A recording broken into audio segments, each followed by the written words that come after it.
Hi hello வணக்கம் welcome back to Market Morphin channel. நான் உங்க ரோஹித். இந்த வீடியோவில் என்ன பார்க்க போறோம் அப்படின்னு பார்த்தீங்கன்னா, வாரன் பஃபட் அப்படின்னு ஒருத்தர் இருக்காரு.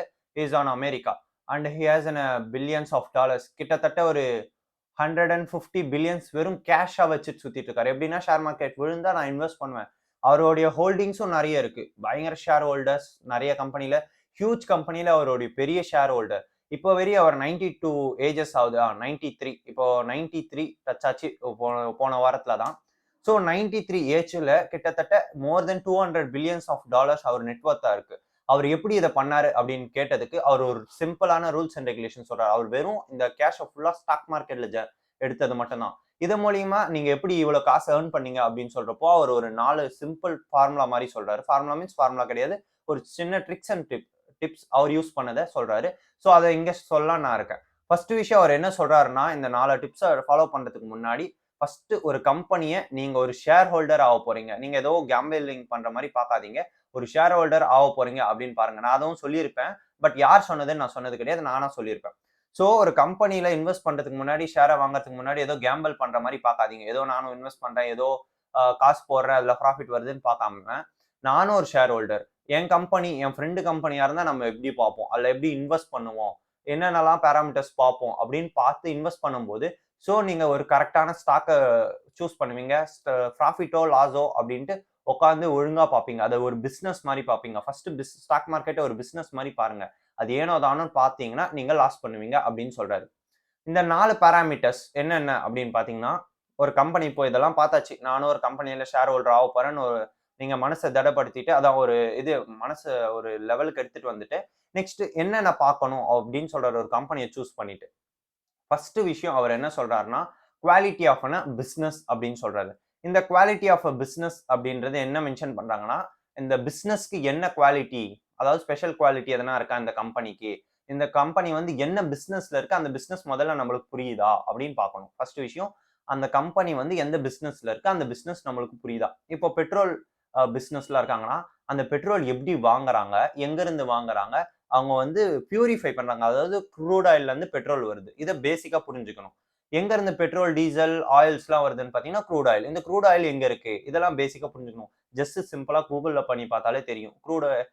பெட்ரோலியோடைய ரா சப்ஸ்டன்ஸ் என்ன? Crude oil. க்ரூட் ஆயிலே யார் அதிகமா ப்ரொடியூஸ் பண்றாங்க? Saudi Arabia, Russia. So Saudi Arabia, ரஷ்யால எதனா ப்ராப்ளம் வந்தா க்ரூட் ஆயில்ல இன்க்ரீஸ், டிக்ரீஸ் ஆகும். ஸோ இதை புரிஞ்சுக்கணும். இதுதான் பேசிக் கான்செப்ட் ஆஃப் பிசினஸ். இதை தான் பிசினஸ் புரிஞ்சுக்கோங்க அப்படின்னு சொல்றது. ஸோ நெக்ஸ்ட் விஷயம், கன்சியூமர் ஃபேசிங் பிசினஸ் அப்படின்னு பார்க்க சொல்றாரு. கன்சியூமர் ஃபேசிங்னா இப்போ ரிலையன்ஸும் பெட்ரோலியம் ப்ராடக்ட்ஸ் தான் பண்றாங்க, இந்தியன் ஆயிலும் பெட்ரோலியம் ப்ராடக்ட்ஸ் தான் விற்கிறாங்க. பட் ரிலையன்ஸ் பெட்ரோல் பங்க் எங்கேயாச்சும் ஒரு இடத்துல தான் பார்ப்போம். கன்சியூமர், அதாவது நம்ம கிட்ட விற்கிறது கம்மி. அவர் வந்து பியூரிஃபை பண்ணி, அதாவது க்ரூட் ஆயில்ல இருந்து பெட்ரோலா டீசலா மாத்தி வெளிநாட்டுல வித்துருவாரு. இந்தியாலேயே பிக்கஸ்ட் ரிஃபைனரி வச்சிருக்கிறதும் அவர் தான், ஜாம்நகர்ல. ஸோ பார்க்கணும். அவர் வந்து கன்சியூமரை பார்க்குறாங்களா? கன்சியூமர் கிட்ட விற்கிறாங்களா? இல்ல ரா மெட்டீரியல்ஸ் மாரி பண்ணி விற்கிறாங்களா? அப்படின்னு பார்க்கணும். ஸோ இந்த மாரி பார்க்கும்போது கன்சியூமர் ஃபேசிங் இண்டெக்ஸா இருந்தா, கன்சியூமர் ஃபேசிங் பிசினஸா இருந்தா ரொம்ப ஈஸியா இருக்கும்.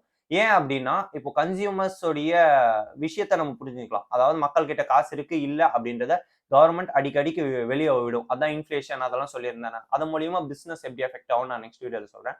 ஸோ இந்த மாரி இன்ஃப்ளேஷன் அந்த மாரி விஷயம்லாம் வெளிய கவர்மெண்டால சொல்ல முடியும். பட் பிசினஸ் கிட்ட இன்னொரு கம்பெனி கிட்ட காசு இருக்கா இல்லையான்னு எந்த கம்பெனியுமே வெளில சொல்லாது. இது மூலியமா அந்த கம்பெனி ப்ராஃபிட் பண்ணுமா பண்ணாதா அப்படின்னு நம்ம சொல்ல முடியும். ஸோ முடிஞ்ச அளவுக்கு கன்சியூமர், அதாவது நம்ம கிட்ட விற்கிற மாதிரி இருக்கிற ப்ராடக்ட்ஸ் பிசினஸை நம்ம வாங்குறது பெஸ்ட்.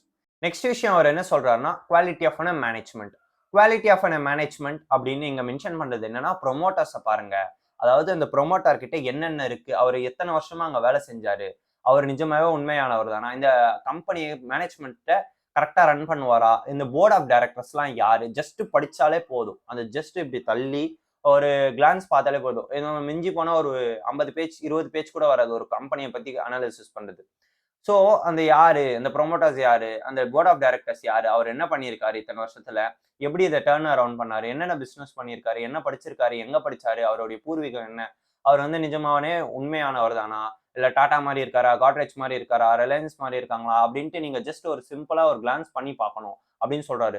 அந்த ப்ரொமோட்டர்ஸ் அப்படின்றதும் இந்த மேனேஜ்மெண்ட் அப்படின்றதும் ரொம்ப இம்பார்ட்டன்ட் அப்படின்னு சொல்றாங்க. ஏன் அப்படின்னா, நம்ம வந்து அந்த கம்பெனியை ரன் பண்ண போறது இல்லை, ஜஸ்ட் நம்ம ஒரு ஷேர் ஹோல்டரா மட்டும் தான் இருக்க போறோம். இங்க வந்து எப்படின்னு உங்களுக்கு புரியுற மாதிரி சொல்லணும்னா, நம்ம ஓனர் ஆஃப் ஸ்கூல் அப்படின்னு எடுத்துக்கலாம். பிரின்சிபல் நம்ம ஒழுங்கா போட்டா தான் அந்த ஸ்கூல ஒழுங்கா ரன் பண்ண முடியும். ஸோ பிரின்சிபல் ஒழுங்கா இல்லன்னா அந்த ஸ்கூல ஒழுங்கா ரன் பண்ண முடியாது. அது மாரி தான் இங்க. மேனேஜ்மென்ட் வந்து நம்ம ஷேர் ஹோல்டர் தான். மேனேஜ்மென்ட் எப்படி இருக்கு அப்படின்னு பார்க்க சொல்றாரு வாரன் பஃபெட். ஸோ இந்த ரூல்ஸ் அண்ட் ரெகுலேஷன் மாரி இது 2 ரூல்ஸ் ஆச்சு. ஸோ நெக்ஸ்ட் 2 ரூல்ஸ் என்னன்னு பார்த்தீங்கன்னா, quality of financial situation of business அப்படின்னு சொல்றாரு. Quality of financial situation of பிசினஸ்னா, அந்த கம்பெனி கிட்ட எவ்வளோ காசு இருக்கு? எங்க இருந்து ஜெனரேட் பண்றாங்க? அவங்க கிட்ட என்ன பிளஸ், மைனஸ் அப்படின்னு பார்க்கணும். ஸோ இதுல என்னென்ன பார்க்க சொல்றாருன்னா, ஃபர்ஸ்ட் கடன் இல்லாத கம்பெனியா தொட சொல்றாரு. கடன் இல்லாத கம்பெனி ஏன் எடுக்க சொல்றாரு அப்படின்னா, இன்ட்ரெஸ்ட் ரேட் ஏறுச்சுன்னா, அவங்க வட்டிக்கு அதிகமா கட்டணும். ஸோ ப்ராஃபிட் காட்டுறது கம்மியாகும். அதே மாதிரி சேலரி போறது கம்மியாகும். நிறைய ப்ராப்ளம்ஸ் இருக்கு. ஸோ அதனால கடன் இல்லாம பார்க்கணும். கடனால முழுகுன கம்பெனிஸ் தான் அதிகமே தவிர்த்து, லாஸ் பண்ணி முழுகுன கம்பெனி கம்மி. ஸோ கடன் அதிகமா வாங்கினா எல்லா அசட்ஸையும் அவங்க எடுத்துப்பாங்க. பேங்க்ஸ் எடுத்துக்கும். இல்ல வேற பிசினஸ் கிட்ட இருந்து கடன் வாங்கியிருக்காங்கன்னா, அந்த பிசினஸ் வாங்கிட்டு போயிடும். ஸோ கடன் இல்லாத கம்பெனியா பார்க்க சொல்றாரு.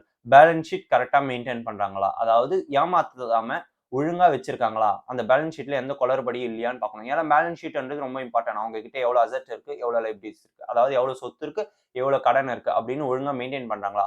ப்ராஃபிட் அண்ட் லாஸ் எவ்வளவு ப்ராஃபிட் பண்ணாங்க, லாஸ் பண்றாங்க அப்படின்றத ஒழுங்கா காட்டுறாங்களா? எங்க இருந்து ப்ராஃபிட் பண்ணாங்க, எங்க இருந்து லாஸ் பண்ணாங்கன்னு படிக்க சொல்றாரு, பார்க்க சொல்றாரு. அண்ட் தென் கேஷ் ஃப்ளோ கரெக்டான கேஷ் ஃப்ளோ இருக்கா? அதாவது வருஷம் வருஷம் இவ்வளவு கேஷ் ஜெனரேட் பண்ண முடியுமா, முடியாதா? அப்படின்றத அந்த கம்பெனி அந்த அளவுக்கு கேப்பபிலிட்டி இருக்கா அப்படின்னு பார்க்க சொல்றது. எல்லாமே அந்த நான் சொன்ன ஆனுவல் ரிப்போர்ட்லயும் இன்வெஸ்டார் பிரசன்டேஷன்லயுமே இருக்கும். ஜஸ்ட் நீங்க ஒரு கிளான்ஸ் பார்த்து படிச்சாலே புரியும். இது வந்து ரொம்ப காம்ப்ளிகேட்டட்லாம் இல்ல. ஸோ என்ன மாரி என் ஏஜ் 18. ஸோ 18 ஏஜ்ல என்னால முடியும் அப்படின்றப்போ உங்களாலயும் பார்க்க முடியும், கத்துக்க முடியும். ஜஸ்ட் படிச்சாலே உங்களுக்கு புரியும். அட் லாஸ்ட் வாரன் பஃபெட் என்ன சொல்றாருன்னா, லாஸ்ட் டிப்ஸ் அவர் என்ன சொல்றதுன்னா, ரைட் பிரைஸ் டு பை. அதாவது கரெக்ட்டான பிரைஸ்ல நம்ம அந்த கம்பெனிய வாங்குறோமா. இப்போ ஒரு கம்பெனியோட வேல்யூ வந்து ₹1000 எடுத்துக்கலாம். பட் நம்ம வந்து 2000 குடுத்து வாங்கிறோம். ₹1000 நம்ம எக்ஸ்ட்ரா வேல்யூ பண்ணி வாங்குறோம். இதனால என்ன ஆகும் அப்படின்னு பார்த்தீங்கன்னா, ஓவர் பீரியட் ஆஃப் டைம் உங்களுடைய ப்ராஃபிட்ல அடிபடும். ஸோ நீங்க ஒரு பிசினஸ வாங்குறீங்க. அத முதல்ல புரிஞ்சுக்கோங்க. ஒரு ஷேர வாங்குனா உங்களுக்கு பிரச்சனை இல்ல. ஏதோ ஒரு பேப்பர வாங்கி விளையாடுறீங்கன்னா ஒரு பிரச்சனை இல்ல. ஸோ நீங்க கம்பெனில இன்வெஸ்ட் பண்ண போறீங்க. இந்த இடத்துல வந்து ₹1000 தான் ப்ராஃபிட் பண்ண முடியும்னு எடுத்துக்கோங்க. ஒரு கம்பெனி ஒரு டீ கடை போடுறீங்க. ஒரு நாளைக்கு உங்களால ₹1000 மட்டும் தான் அந்த இடத்துல ப்ராஃபிட் பண்ண முடியும். லாபம் பார்க்க முடியும். இருக்கும்போது, நீங்க ₹10,00,000 குடுத்து அங்க கடைய போடும்போது என்ன ஆகும்?